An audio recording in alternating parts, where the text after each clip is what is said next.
Welcome to in front of me Motorola Moto Edge 20 Pro, and I'll show you how to disable quick launch on this device. So first go to the settings and scroll down to the system section. Now just go to the gestures, and here you'll see the open camera quickly section. Just as can you see right now, we can open our camera by double press to the power button, and now just we'll turn off this function, and as can you see, we just deactivated the quickly open camera by double pressing on the power button. And also here we got the power touch, that's just turn on when you double tap on the power button.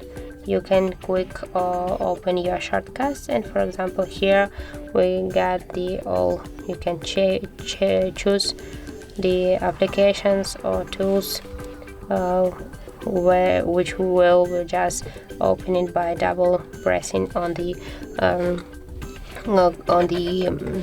power button. And now we'll just turn it off by tapping here on the switcher. So that's how it looks. If you found this video helpful, leave like, comment and subscribe to our channel.